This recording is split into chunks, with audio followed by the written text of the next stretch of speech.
Assalamualaikum warahmatullahi wabarakatuh. Perkenalkan, nama saya Anggi Apriliani. Saya dari kelas A pagi Pendidikan Ekonomi. Di sini saya akan menjawab beberapa pertanyaan.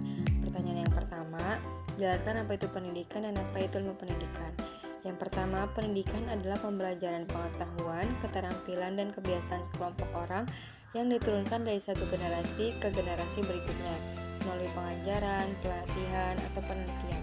Pendidikan sering terjadi di bawah bimbingan orang lain, tetapi juga bisa atau memungkinkan secara otodidak. Yang kedua, ilmu pengetahuan. Ilmu pengetahuan merupakan ilmu yang membicarakan masalah-masalah umum pendidikan secara menyeluruh dan abstrak.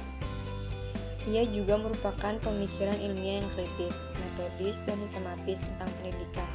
Pendidikan sebagai ilmu bersifat empiris, rohaniah, normatif, historis, teoritis, dan praktis. Pertanyaan yang kedua adalah, yaitu jelaskan pendidikan sebagai ilmu pengetahuan dan sebagai sebuah sistem. Ilmu pendidikan sebagai sebuah ilmu pengetahuan termasuk pengetahuan normatif karena berkaitan erat dengan pandangan tentang manusia, nilai dan norma hidup yang membentuk kepribadian manusia atau anak didik. Ilmu pendidikan bersifat teoritis dan praktis karena berkaitan dengan strategi, tindakan mendidik atau praktek mendidik. Yang kedua, pendidikan sebagai sistem adalah pendidikan sendiri terdiri dari elemen-elemen atau unsur-unsur pendidikan yang dalam kegiatannya saling terkait secara fungsional, sehingga merupakan satu kesatuan yang terpadu dan diharapkan dapat mencapai tujuan. Pertanyaan yang ketiga, jelaskan teori pendidikan klasik. Teori pendidikan klasik berlandaskan pada filsafat klasik yang memandang bahwa pendidikan berfungsi sebagai upaya memelihara, mengawetkan, dan meneruskan warisan budaya. Teori pendidikan ini lebih menekankan peranan isi pendidik daripada proses. Pertanyaan yang keempat adalah, jelaskan faktor-faktor pendidikan. Ada beberapa faktor. Yang pertama, faktor tujuan. Dalam kegiatan pastinya kita akan membahas apa yang akan kita tuju. Dalam pembahasan tersebut pastinya yang akan membawakan dampak positif, salah satunya bagaimana cara mencerdaskan peserta didik. Yang kedua, faktor pendidik.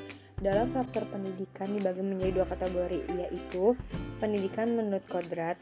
Pendidikan menurut kodrat ini diberikan kepada orang tua kepada anaknya melalui kasih sayang.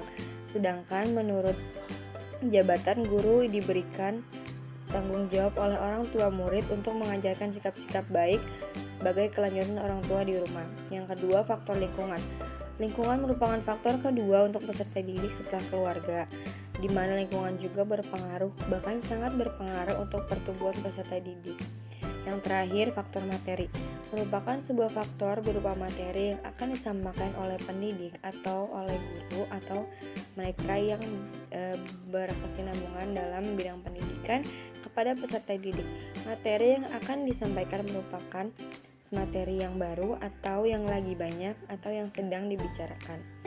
Sekian pengertian atau penjelasan beberapa pertanyaan dari saya. Bila ada yang kurang mohon maaf. Akhir kalam, wassalamualaikum warahmatullahi wabarakatuh.